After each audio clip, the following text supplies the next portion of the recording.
तो भारतवर्ष की सबसे लंबी नदी कौन सी है? मोस्ट इंपॉर्टेंट क्वेश्चन है दोस्तों। आपको बताना है कि इनमें से भारतवर्ष की सबसे लंबी नदी कौन सी है। इसके राइट आंसर की बात करें दोस्तों, इसका राइट आंसर हो जाएगा ऑप्शन नंबर डी यानी गंगा।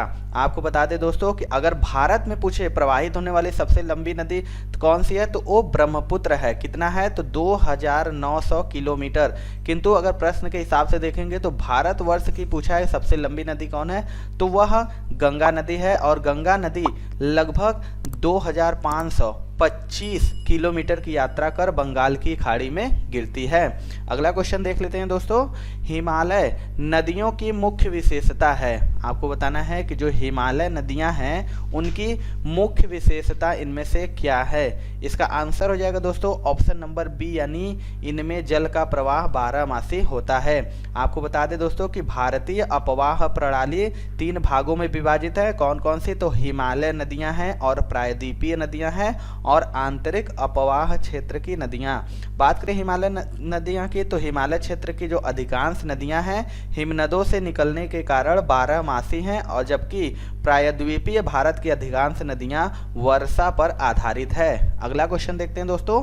कहाँ भागीरथी और अलकनंदा मिलकर गंगा बन जाती है? मोस्ट इंपॉर्टेंट ये भी क्वेश्चन है।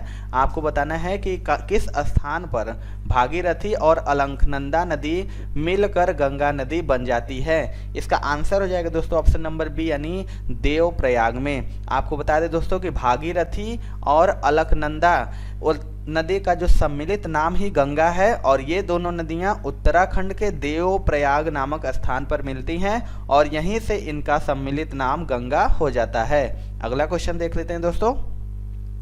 इनमें से सबसे बड़ा नदी बेसिन किस नदी का है? आपको बताना है कि जो इनमें से सबसे बड़ा नदी बेसिन किस नदी का है। इसका आंसर हो जाएगा दोस्तों ऑप्शन नंबर बी यानी गंगा की। आपको बता दें कि गंगा नदी का जो बेसिन है वो भारत में सबसे बड़ा है, और गंगा द्रोणी केवल भारत में ही 8.6 लाख वर्ग किमी क्षेत्र में फैली हुई है। अगला क्वेश्चन देख लेते हैं दोस्तों। गंगा का मैदान उदाहरण है। आपको बताना है जो गंगा का मैदान है वह इनमें से किसका उदाहरण है। मोस्ट इंपॉर्टेंट ये भी क्वेश्चन है। इसका राइट आंसर हो जाएगा दोस्तों ऑप्शन नंबर बी यानी निक्षेपित मैदान का। आपको बता दें कि गंगा के मैदान मिसिसिपी के मैदान और यांगटी क्यांग के मैदान और वांगको के मैदान इत्यादि निक्षेपित मैदान के उदाहरण है, और इनका निर्माण नदियों द्वारा लाए गए मलबा के निरंतर जमा होने रहने से हुआ है। क्वेश्चन देख लेते हैं दोस्तों। कौन सी नदी पश्चिम की ओर बढ़ते हुए अरब सागर में प्रवेश करती है? आपको बताना है कि इनमें से कौन सी नदी है जो पश्चिम की ओर बढ़ते हुए अरब सागर में प्रवेश करती है। इसका राइट आंसर हो जाएगा दोस्तों ऑप्शन नंबर डी यानी नर्मदा नदी। आपको बता दें कि नदियों में से जो नर्मदा नदी है वो अमरकंटक की पहाड़ियों से निकलकर लगभग 1312 किलोमीटर की दूरी तय करती हुई खंबात की खाड़ी यानी अरब सागर में गिरती है। अगला क्वेश्चन देख लेते हैं दोस्तों। निम्नलिखित में से कौन सी नदी बंगाल की खाड़ी में नहीं गिरती है? मोस्ट इंपॉर्टेंट क्वेश्चन है। आपको बताना है कि इनमें से कौन सी नदी है जो बंगाल की खाड़ी में नहीं गिरती है। इसका आंसर हो जाएगा दोस्तों ऑप्शन नंबर बी यानी ताप्ती नदी। आपको बता दें दोस्तों कि महानदी, गोदावरी, कृष्णा, कावेरी इत्यादि जो नदियां हैं वो बंगाल की खाड़ी में गिरती हैं, जबकि ताप्ती नदी बंगाल की खाड़ी में नहीं बल्कि अरब सागर में गिरती है। अगला क्वेश्चन देख लेते हैं दोस्तों। असत्य कथन बताएं। आपको बताना है कि इनमें से कौन सा कथन गलत है। इसके राइट आंसर की बात करें दोस्तों, इसका राइट आंसर हो जाएगा ऑप्शन नंबर डी यानी यह एक सहायक नदी वह होती है जो मुख्य नदी को सोख लेती है एवं पृथक रूप से बहती है। यह गलत है। बता दें कि सहायक नदी मुख्य नदी को सोख नहीं लेती वरन उसमें मिलकर स्वयं अपना अस्तित्व समाप्त कर देती है, और यह मात्र अपने उद्गम स्थल से मुख्य नदी से मिलने के पूर्व तक ही पृथक रूप से बहती है। अगला क्वेश्चन देख लेते हैं दोस्तों। कावेरी नदी निम्नलिखित में गिरती है। आपको बताना है कि जो कावेरी नदी है वह इनमें से किस में गिरती है। इसके पहले मैंने इसका आंसर बताया आपको, तो इसका आंसर हो जाएगा दोस्तों ऑप्शन नंबर ए यानी बंगाल की खाड़ी में। आपको बता दें मित्रों कि कावेरी नदी पश्चिमी घाट की ब्रह्मगिरी पहाड़ी से निकलकर कर्नाटक तथा तमिलनाडु में बहती हुई कावेरी पत्तनम के समीप बंगाल की खाड़ी में गिरती है। अगला क्वेश्चन देख लेते हैं दोस्तों। निम्नलिखित में से कौन से दो राज्य कावेरी जल विवाद से संबंधित हैं? मोस्ट इंपॉर्टेंट क्वेश्चन है और मैक्सिमम बार ये क्वेश्चन एग्जाम में पूछता है दोस्तों। आपको बताना है कि कौन से दो राज्य हैं जो कावेरी जल विवाद से संबंधित हैं। इसका आंसर हो जाएगा दोस्तों ऑप्शन नंबर ए यानी कर्नाटक और तमिलनाडु। आपको बता दें कि कावेरी नदी के पानी को लेकर मुख्य रूप से 3 राज्यों एवं एक केंद्र शासित प्रदेश के बीच विवाद है। 3 राज्य कौन कौन से हैं? तो कर्नाटक, तमिलनाडु, केरल तथा केंद्र शासित प्रदेश पौंडुचेरी है। लेकिन विवाद मुख्य रूप से कर्नाटक और तमिलनाडु के बीच ही है। अगला क्वेश्चन देख लेते हैं दोस्तों। निम्नलिखित में से कौन सी भारतीय नदी पूर्व से पश्चिम की ओर नहीं बहती है? ध्यान दीजिएगा, इनमें से बताना है कि कौन सी भारतीय नदी है जो पूर्व से पश्चिम की ओर नहीं बहती है। आंसर हो जाएगा दोस्तों ऑप्शन नंबर डी यानी कावेरी नदी। आपको बता दें कि कावेरी नदी को छोड़कर जो तीनों नदियां यानी नर्मदा, ताप्ती और लूनी हैं, यह उत्तर पूर्व से पश्चिम की ओर प्रवाहित होती हैं और कावेरी नदी कर्नाटक में पश्चिमी घाट में स्थित तलाव कावेरी से निकलकर दक्षिण और पूर्व की ओर केरल, कर्नाटक, तमिलनाडु राज्यों से प्रवाहित होती हुई बंगाल की खाड़ी में मिल जाती है। अगला क्वेश्चन देख लेते हैं दोस्तों। निम्नलिखित में से कौन सी नदी पश्चिम की ओर नहीं बहती है? अब आपको बताना है कि इनमें से कौन सी नदी है जो पश्चिम की ओर नहीं बहती है। यह भी मोस्ट इंपॉर्टेंट क्वेश्चन है। इसका राइट आंसर हो जाएगा दोस्तों ऑप्शन नंबर डी यानी वैगई नदी। आपको बता दें दोस्तों कि वैगई नदी वेरुसनंद पहाड़ी और पालिनी की पहाड़ी के मध्य से होती हुई रामेश्वरम में मन्नार की खाड़ी में गिरती है। अगला क्वेश्चन देख लेते हैं दोस्तों। नेत्रावती नदी खाली स्थान है। आपको बताना है कि नेत्रावती नदी किस ओर बहती है। इसका राइट आंसर हो जाएगा दोस्तों ऑप्शन नंबर बी यानी पश्चिम की ओर बहती है। आपको बता दें कि नेत्रावती, गंगावती, वेदवती नदियां कर्नाटक में पश्चिमी घाट से निकलकर अरब सागर में गिरती हैं। अगला क्वेश्चन देख लेते हैं दोस्तों। निम्नलिखित में नर्मदा नदी के संबंध में कौन सा गलत है? आपको बताना है कि इनमें से नर्मदा नदी के संबंध में कौन सा कथन गलत है।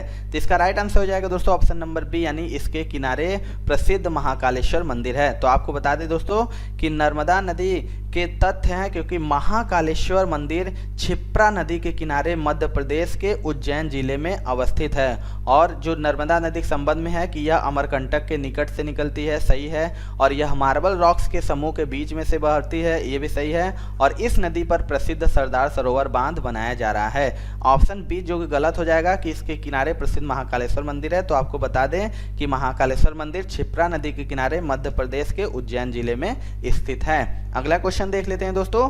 भारत का सबसे ऊंचा जलप्रपात जोग किस राज्य में स्थित है? मोस्ट इंपॉर्टेंट क्वेश्चन है और मैक्सिमम बार एक क्वेश्चन रिपीट हुआ है कि जोग जलप्रपात किस राज्य में स्थित है। तो इसके राइट आंसर की बात करें दोस्तों, इसका राइट आंसर हो जाएगा ऑप्शन नंबर सी यानी कर्नाटक। आपको बता दें दोस्तों कि भारत का सबसे ऊंचा जलप्रपात जोग, जिसे गरसोप्पा अथवा महात्मा गांधी प्रपात के नाम से भी जाना जाता है, और यह प्रपात शरावती नदी पर लगभग 253 मीटर ऊंचा है जो कर्नाटक राज्य में स्थित है। और इस प्रपात के निर्माण में राजा, रॉकेट, रोरर तथा रानी या डेम ब्लाचे नामक 4 जलप्रपातों का योगदान है। अगला क्वेश्चन देख लेते हैं दोस्तों। एलिफेंटा जलप्रपात स्थित है। अब आपको बताना है कि जो एलिफेंटा जलप्रपात है वह किस राज्य में स्थित है। इसका आंसर हो जाएगा दोस्तों ऑप्शन नंबर सी यानी मेघालय। एलिफेंटा जो जलप्रपात है मेघालय में राजधानी शिलांग के निकट स्थित है। अगला क्वेश्चन देख लेते हैं दोस्तों। होगेनक्लन झरना किस नदी पर स्थित है? आपको बताना है कि जो यह झरना है वह इनमें से किस नदी पर स्थित है। इसका राइट आंसर हो जाएगा दोस्तों ऑप्शन नंबर डी यानी कावेरी नदी। आपको बता दें कि होगेनकाल झरना तमिलनाडु के धर्मापुरी जिले में कावेरी नदी पर स्थित है। अगला क्वेश्चन देख लेते हैं दोस्तों। गोकक जलप्रपात किस जिले में स्थित है? आपको बताना है, यह भी मोस्ट इंपोर्टेंट क्वेश्चन है, मैक्सिमम बार पूछता है कि जो गोकक जलप्रपात है वह इनमें से किस जिले में स्थित है। इसका आंसर हो जाएगा दोस्तों ऑप्शन नंबर ए यानी बेलगांव। आपको बता दें दोस्तों कि गोकक जलप्रपात कर्नाटक के बेलगांव जिले में कृष्णा की सहायक घाट प्रभा नदी पर है और इसकी ऊंचाई 52 मीटर है और गोकक नाम वहां पाए जाने वाले गोकी वृक्ष की वजह से है। अगला क्वेश्चन देख लेते हैं दोस्तों। उड़ीसा का खंडाधार जलप्रपात किस जिले में स्थित है? आपको बताना है कि जो उड़ीसा का खंडाधार जलप्रपात है वह किस जिले में स्थित है। राइट आंसर हो जाएगा ऑप्शन नंबर डी यानी सुंदरगढ़। आपको बता दें दोस्तों कि खंडाधार जलप्रपात उड़ीसा के सुंदरगढ़ जिले में स्थित है और उड़ीसा के अन्य प्रमुख प्रपात बारेन, हिपानी, जोरांडा, बादार, घाघरा और सन घाघरा है। अगला क्वेश्चन देख लेते हैं दोस्तों। इनमें से कौन सी नदी कृष्णा नदी की सहायक नदी नहीं है? ध्यान दीजिएगा, आपको बताना है कि इनमें से कौन सी नदी है जो कृष्णा नदी की सहायक नदी नहीं है। इसका राइट आंसर हो जाएगा दोस्तों ऑप्शन नंबर डी यानी अमरावती। आपको बता दें दोस्तों कि कृष्णा नदी जो कि पूर्व दिशा में बहने वाली दूसरी बड़ी प्रायद्वीपीय नदी है जो महाबलेश्वर के उत्तर में पश्चिम घाट पहाड़ से निकलकर 1401 किलोमीटर की दूरी तय कर बंगाल की खाड़ी में गिरती हैं। अगर इसके सहायक नदियों की बात करें दोस्तों तो भीमा है, तुंगभद्रा है, मूसी है, कोयना है, पंचगंगा है, दूधगंगा है, घाट प्रभा, मालप्रभा इत्यादि। अगला क्वेश्चन देख लेते हैं दोस्तों। निम्न में से किस नदी की बोरो और फेनाल सहायक नदियां हैं? आपको बताना है कि कौन सी नदी की सहायक नदी बोरो और फेनाल नदियां हैं। इसका राइट आंसर हो जाएगा दोस्तों ऑप्शन नंबर सी यानी दामोदर नदी। आपको बता दें दोस्तों कि दामोदर नदी का जो उद्गम स्थल है वो झारखंड के पलामू जिले में छोटा नागपुर पठार पर स्थित चंडवा गांव के पास है और इसकी प्रमुख सहायक नदियां बाराकर, कोनार, गुइया, जमानिया, उसरी, बोकारो, हाहारो और खंडिया एवं भेरा है। अगला क्वेश्चन देख लेते हैं दोस्तों।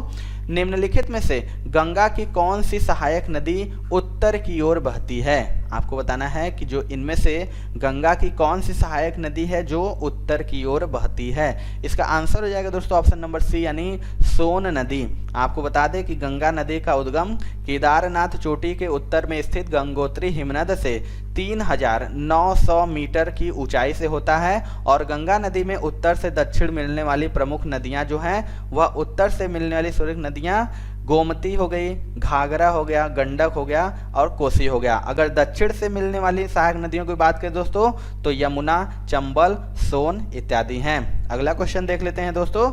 गंडक किसकी सहायक नदी है? मोस्ट इंपॉर्टेंट है, आपको बताना है जो गंडक नदी है वह इनमें से किसकी सहायक नदी है। इसका आंसर हो जाएगा दोस्तों ऑप्शन नंबर डी यानी गंगा की। आपको बता दें कि गंडक नदी तिब्बत नेपाल सीमा के निकट मुस्टांग हिमनद से निकलती है और इसकी दो मुख्य शाखाएं हैं, पश्चिम की ओर काली गंडक और पूर्व की ओर त्रिशूली गंगा।